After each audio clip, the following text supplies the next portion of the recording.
Hi అండి. నేను doctor అర్చన. ఎలా ఉన్నారు?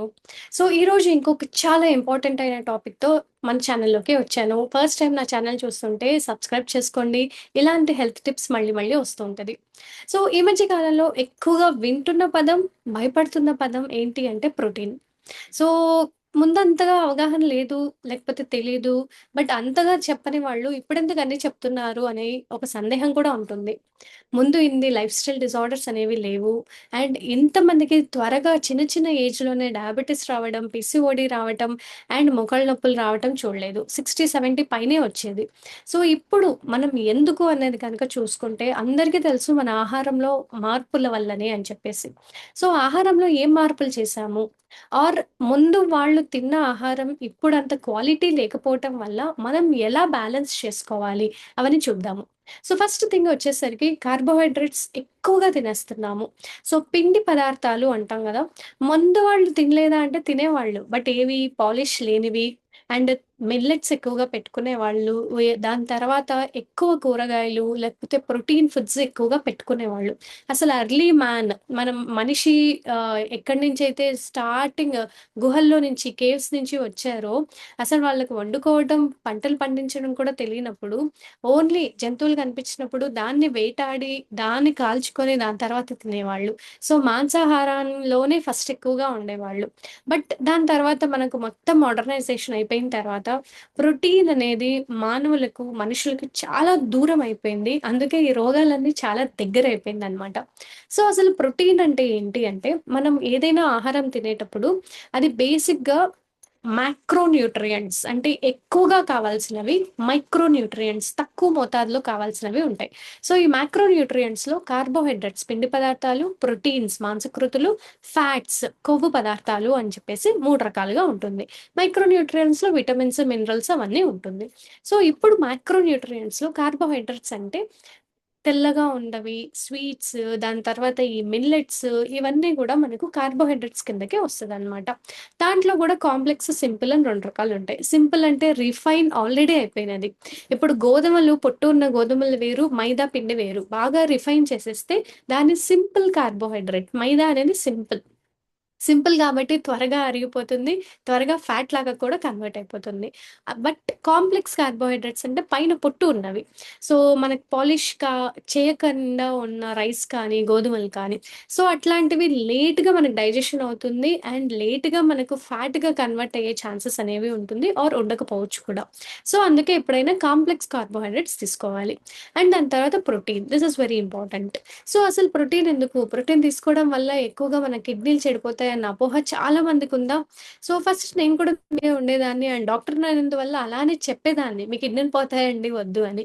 బట్ ఎప్పుడైతే దాని అవసరం అనేది మనకు తెలుస్తుందో, మనకి ఏదైనా చిన్న గాయం అయింది అనుకోండి, ఆర్ చిన్న పిల్లవాడు పెద్దగా పెరగాలి, హైట్ అవ్వాలి, తర్వాత వెయిట్ పెరగాలి అంటే మజిల్స్ ఫార్మ్ అవ్వాలి. ఆర్ రిపేర్ జరగాలి అంటే ఒక టిష్యూ ఫార్మ్ అవ్వాలి. దానికి ఖచ్చితంగా ప్రోటీన్ అనేది ఇంపార్టెంట్. మనం ప్రోటీనే ఇవ్వలేదనుకోండి చాలా మందికి సరిగ్గా రిపేర్ అవ్వదు. అండ్ తక్కువ హైట్‌లో పొట్టిగా ఉంటారు. అండ్ చాలా మందికి హెయిర్ గ్రో అవ్వదు. నెయిల్స్ గ్రో అవ్వదు. అండ్ తర్వాత లోపల ఇంటర్నల్ ఆర్గాన్స్‌లో కూడా ఏదో ఒక డ్యామేజ్ కానీ, రిపేర్ కానీ ఉంటుంది. అంటే దానర్థం ప్రోటీన్ సరిగ్గా మనం తీసుకోవట్లేదు. Muscle growth and repair. చాలామంది మీరు చూస్తా ఉంటారు. జిమ్‌కెళ్ళిన వాళ్ళకి బైసెప్స్, ట్రైసెప్స్ చాలా ఎక్కువగా ఉంటుంది. రైట్? వాళ్ళు మజిల్‌ని గ్రో చేసుకుంటా ఉంటారు.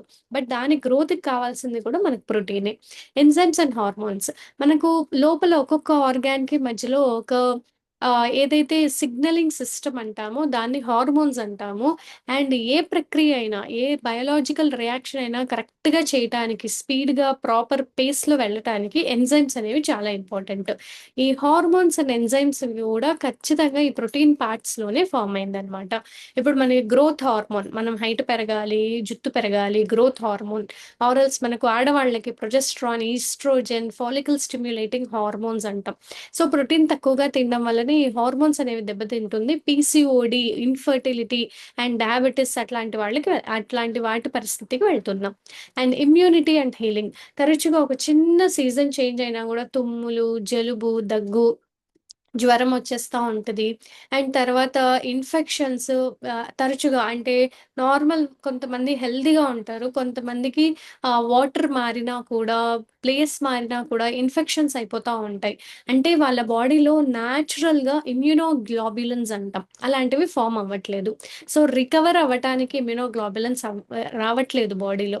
సో, ఎప్పుడైనా మనకు కూడా జ్వరం వచ్చింది అంటే సింపుల్‌గా డైజెస్ట్ అయ్యే ప్రోటీన్‌ని వేడి నీళ్ళలో కలుపుకొని తాగండి. ఆర్ మనకు ఎక్కువ హైడ్రేషన్ అనేది ఇవ్వండి. బట్ అరగదేమో అన్న ఉద్దేశంతో ప్రోటీన్ పక్కన పెడతారు. బట్ హీల్ అవ్వాలి మీకు ఈ chronic dust allergy, cold allergy వెళ్ళిపోవాలి అంటే మీ బాడీకి నీడెడ్ ప్రోటీన్ అనేది ఇవ్వాలి. Transport and storage. ఇప్పుడు మన బాడీ మొత్తం బ్లడ్ ఉంది.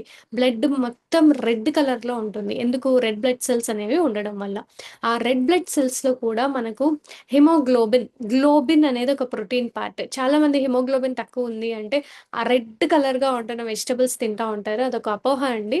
గ్రీన్ కలర్ వెజిటబుల్స్, ఆకుకూరల్లో ఐరన్ ఎక్కువగా ఉంటుంది. సో, హీమ్ అనేది పెరుగుతుంది. గ్లోబిన్ అనేది ఫార్మ్ అవ్వాలి అంటే ఖచ్చితంగా మీరు ప్రోటీన్ అనేది మీ వెయిట్‌కి తగినట్టుగా తీసుకోవాలి. అండ్ స్టోరేజ్‌కి గూడా విటమిన్స్, మినరల్స్, న్యూట్రియంట్స్ ఇవన్నీ గూడా స్టోర్ అయ్యే ఫార్మ్. ఇప్పుడు ఐ ఐరన్ అనే అనుకోండి ఫెర్రిటిన్ అంటాం. అది గూడా ఒక ప్రోటీన్ మాలిక్యూల్ అనమాట. And energy source. సో, ఇప్పుడు మనకి వెంటనే కార్బోహైడ్రేట్స్ అనేది గ్లూకోజ్ ఇస్తా ఉంటే, సెకండరీ సోర్స్‌గా మనకు ప్రోటీన్ అనేది కూడా గ్లూకోజ్‌గా మారుతుంది. సో, ఇదొక సెకండరీ సోర్స్ ఆఫ్ ఎనర్జీ అనమాట. అవసరం ఉన్నప్పుడే. సో, మనం ఇవన్నీ గనక చూసుకున్నట్టయితే, ఇవి కాకుండా మనకి ఏం హెల్ప్ అవుతుంది బాడీకి అంటే, త్వరగా ఆకలివ్వదు. సో, చాలామంది వెయిట్ తగ్గాలి, ప్రాపర్ షేప్‌లో ఉండాలి, మంచి మంచి బట్టలేసుకోవాలని అనుకుంటూ ఉంటారు గదా! సో, మీకు గనక ఆకలి లేకుండా మీరు వెయిట్ తగ్గాలి అంటే, ప్రోటీన్ మీ వెయిట్‌కి తగినట్టు తీసుకోండి. అండ్ దాని తర్వాత అలసిపోకూడదు. చాలా మందికి కాళ్ళ నొప్పులు, మోకాళ్ళ నొప్పులు, సయాటికా ప్రాబ్లమ్స్, స్పాండైలైటిస్ ఇట్లాంటివి వస్తా ఉంటాయి. అంటే వాళ్ళకు మజిల్ స్ట్రెంత్ అనేది ప్రాపర్‌గా లేదు. ప్రోటీన్ సరిగ్గా ఇవ్వట్లేదు. మీరు చూసినట్టయితే ఇన్ని లాభాలున్నాయి ప్రోటీన్. మరి ఎంత తీసుకోవాలి? సో, మరి దీన్ని తీసుకుంటే కిడ్నీలు డ్యామేజ్ అవుతాయా అంటే, ఖచ్చితంగా అవసరం కంటే ఎక్కువ తీసుకుంటే డ్యామేజ్ అవుతుంది. బట్ అవసరం కంటే తక్కువ తీసుకుంటే కూడా ఇన్ని నష్టాలున్నాయి. So, moderation is always the key. మన వెయిట్‌కి సంబంధించి ఫర్ ఎగ్జాంపుల్ మీరొక 60 కేజీస్ ఉన్నారు. మీకు 60 grams of protein every day అవసరం. ప్రెగ్నెన్స్ ఎవరైనా ఉన్నారు. వాళ్ళకు 1.2-1.5 గ్రామ్స్ పర్ కేజీ వెయిట్. అదే చిన్న పిల్లలు 12 ఇయర్స్ లోపు పిల్లలుంటారు. వాళ్ళకి గ్రోత్ హార్మోన్ చాలా బాగా కావాలి. సో, హైట్ పెరగాలి, మంచి ఫోకస్ ఉండాలి, స్టడీస్‌లో ఎక్సెల్ అవ్వాలి అంటే మంచి ప్రోటీన్ ఫుడ్స్ అనేవి మీరివ్వాలి. సో, 1.5-2 గ్రామ్స్ కూడా ఇవ్వచ్చనమాట. ప్రెగ్నెన్సీ అయిన తర్వాత పాలు సరిగ్గా రావట్లేదు. సో, పాల కోసం కూడా ప్రోటీన్ ఇవ్వాలి. ఎందుకంటే కెసిన్ అనేది కూడా ఒక ప్రోటీన్. హెయిర్ గ్రో అవ్వాలి. Keratin is a protein. So, face glow అవ్వాలి. Collagen is a protein molecule. So, ఇవన్నీ గూడా మీరు చూసినట్టయితే మన వెయిట్‌కి తగినట్టుగా మనం ప్రోటీన్ ఇవ్వాలి. అంతకంటే ఎక్కువిస్తే అరగదు. కాబట్టి ఒకవేళ మీరు బైసెప్స్, ట్రైసెప్స్ ఫార్మ్ చేసుకోవాలి, అంతకంటే ఎక్కువ తినాలి అని అనుకుంటే సప్లిమెంటెడ్ ప్రోటీన్స్ ఉంటాయి. అంటే అన్ని అమైనో యాసిడ్స్ ఉంటున్న క్లాస్ 1 ప్రోటీన్స్ అనేవి మాత్రమే తీసుకోండి. ఎప్పుడైనా కూడా ప్లాంట్ సోర్సెస్ తీసుకోండి. ఎందుకంటే ఈజీగా డైజెస్ట్ అవుతుంది. యూరిక్ యాసిడ్, క్రియాటినిన్ రిస్క్ అనేది మనకు ఉండదు. సో, ఈ ప్రోటీన్ అనేది ఇంత ఇంపార్టెంట్ అయినప్పుడు మీరు మీ వెయిట్‌కి తగినట్టుగా ప్రోటీన్ తీసుకుంటున్నారా? సో, మీరు తీసుకోకపోతే వెజిటేరియన్ సోర్సెస్ ఏంటి? నాన్ వెజిటేరియన్ సోర్సెస్ ఏంటి? మీకు ఆల్రెడీ తెలుసా? సో, కింద డిస్క్రిప్షన్‌లో ఇస్తాను. So, please do watch it.